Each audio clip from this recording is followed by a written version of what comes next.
presidential election is 100 days from today, the coronavirus election. And new numbers releasing right now make clear President Trump is in deep trouble because Americans give him failing grades when it comes to this pandemic. Arizona, Florida, Michigan, you remember, key to the Trump 2016 win. But our brand new CNN polling shows the president trailing in all three. Let's take a look at the numbers. And you look at the straight numbers right up. In Arizona, traditionally a red state, Joe Biden on top by 4 points. That's very close, but still the Democrat on top in Arizona, 49-45. Florida, always the battleground of battlegrounds, right? Always close, 51-46, a 5-point advantage heading into the last 100 days. Again, that's close, within reach for the president without a doubt, but another state he won in 2016 where right now, 100 days out, he is behind, 51-46. Michigan, look at the numbers here. It's a blowout, 52-40. The president of the United States down 12 points in the blue-collar industrial Midwestern state that was one of the big surprises of 2016. Arizona, Florida, and Michigan, all part of the president's map 4 years ago. Why are voters thinking about change? Because of his handling of this pandemic. The dots are clearly connected. In Arizona, only 35% approve of the president's performance dealing with the coronavirus. 6 in 10 Arizonans say they disapprove. In Florida, it's about the same. Almost 4 in 10, 39% approve, 57% disapprove. In Michigan, 36% approve. Again, just shy of 6 in 10, 59% disapprove of how the president is handling the nation's giant challenge at the moment. The other big issue in the news in recent months, policing, race relations, racial inequality. All three states, again, the president underwater. In Arizona, 35% approve, 59% disapprove. Florida, pretty similar, 37, 57% disapprove. Michigan, 34% approve, 59% disapprove. The president viewed as not in command, if you will, on coronavirus or on race relations, the big issues in the country right now. How does this affect the Trump map? Well, let's go back to 2016. Remember the big surprise. The president gets 306 electoral votes, flips some states here from blue to red. Well, look at our new polling right now. Suggests Michigan out of reach. Suggests advantage for the Democrats in Florida.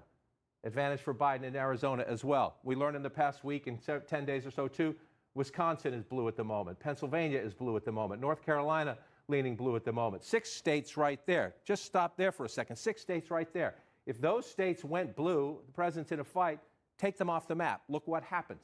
The president would drop to 205, right? If you just move those 6 states, just move those to toss up, the president drops to 205. You need 270 to win. Joe Biden with 232, either solid or leaning Democratic in our analysis right now. And if you think about the polling, our polling number one suggests this is leaning D.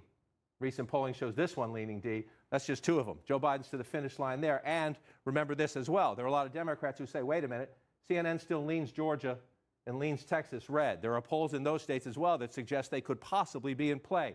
This map for the president right now, 100 days out, a very different map if you look back at 2016, which is why he says, sure, there's a pandemic, but please look more broadly at my performance. And the former Vice President Joe Biden says, think long and hard about the last 5 months. I think the American people will judge us on this, but they'll judge us on the economy that I created and that already we're creating. He's quit on you, and he's quit on this country. The president's supposed to care, to lead, to take responsibility, to never give up. With us this Sunday to share their reporting and their insights, Maggie Haberman of the New York Times, Tolu Olorunnipa of the Washington Post. And Maggie, so the president's well aware of these numbers and the depth of the ditch, if you will, 100 days out. We saw this past week an attempt to pivot, an attempt to be more responsible in the briefings about the coronavirus. He was better. I'm not going to say he was great. We could break the fact-check machine with some of the things. But does Team Trump believe in the past week he has at least laid the building blocks of a comeback? They absolutely do. Team Trump is very happy, John, with what happened in the past week. They think that if he can stick to this, again, big word there is if he can narrowly focus on the coronavirus when he does briefings, if he can stop fighting with reporters, if he can stop, wallowing in self-pity, which he has been doing for many, many months now, they think that they can at least be in position to have a chance in the fall. Whether that's true or not depends on who you talk to. You talk to some Republicans who think basically the president only has another 4 weeks until the convention, which is obviously going to be very scaled back, to get himself in position. That by the time we get to September, it's probably too late. And look, history has told us, John, that these pivots, as you put it, tend to pivot for about 2 weeks maximum, and then they revert to form if the president is not getting praise as he sees it for what he's doing. So let's see what happens. Right, it's a key point. And to add to your point about the timing here, I'm going to talk about this later in the program. The election is 100 days, but voting actually starts in about 6 weeks, in part because of the pandemic. It's going to be a lot more early voting. So if the president's going to change minds, he has to do it before people mail in or cast their ballot early. Tolu, to you on that point, the president's trying two things this week. Number one, he's trying to show that he's more in touch, more in command, more hands-on when it comes to the coronavirus. So he's acknowledging, yes, could get worse before it gets better. He's saying a lot of people out there think wearing a mask is patriotic. That's a shift from the president. But he's also trying more and more to turn your attention, whether you're watching on TV or listening to his briefings, to law and order. The president says there's disruption in American cities led by Democrats. He's sending in federal agents. Just last night, we see protests in both Seattle and Portland getting a little bit ugly. We can show some pictures of those. But if you listen to the president, he says, yeah, coronavirus is one issue, but voters should think about law and order. Listen.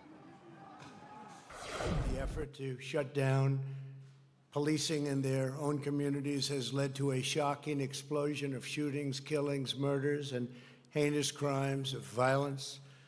This bloodshed must end. This bloodshed will end. We'll work every single day to restore public safety, protect our nation's children, and bring violent perpetrators to justice. Whether you agree or disagree with the president's perspective and his actions, of course public safety is an issue. Of course these protests are of concerns. But there's also a political aspect of this. The president is trying to turn your attention, if you will. If you look over here, you're seeing the coronavirus. You might not like his job performance. He's trying to turn you over here. Yeah, that's exactly right. The president is using sort of a well-worn political playbook saying, listen, you might not like me very much, but I am the person who can protect you. I can reinstate law and order in your neighborhoods. He pushed forward a movement this past week to essentially repeal a law that was passed, or a regulation passed by the Obama administration to diversify the suburbs. The president saying, I will protect the housewives in the suburbs. He's not being very subtle about what he's doing. He's trying to convert some of these suburban moderate voters who have left the party, who have left his presidency, and try to bring them back by telling them, don't focus on the coronavirus. Look at the economy, where in this poll he continues to have relatively strong numbers on the economy. Look at the economy and look at law and order, and see in the Democrats someone who would completely upend your neighborhood and bring crime and all of these horrible things to your doorstep. And it's very clear what he's trying to do. He has 100 days to make it work. We'll see if it works. But it's clear that on the coronavirus, he does not want people talking or thinking about that for now. And it's harder, Maggie, to make that case about the other guy when you're the president of the United States. Donald Trump businessman, Donald Trump outsider, Donald Trump challenger, Donald Trump disruptor in 2016. It's just harder to be that person when you are in charge of the United States government. And you see the depth of the challenge if you look at our new polling.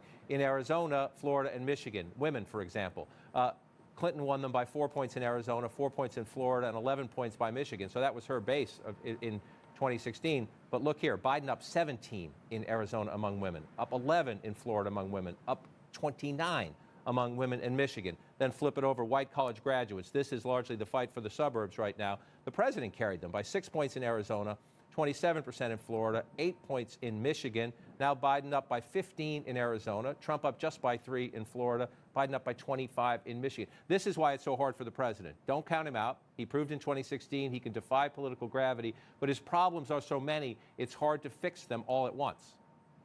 That's exactly right. Look, John, I don't know that the president can defy political gravity a second time. I think that if the president were to win, it would be because events intervened in some way or another and changed the climate. I don't think that there's evidence that the president can actually change. We've never seen that. Those Arizona numbers in particular are really ugly for the president and indicative of how, the other day he said something to the effect of, the country's in great shape if you just don't look at the South and the West. Well, that's half the country. And so, yes, while he's having this new tone, quote unquote, he is still providing false information. And that is one thing that has hurt him repeatedly with voters. His campaign, privately, pretty bearish about Michigan. They recognize they're in a hole there. Privately, they still think that they can do okay in Florida, but it's likely to be close, unless there's a huge blowout everywhere. But Arizona was a key piece of his map before, and if he doesn't change those numbers, he's got a problem.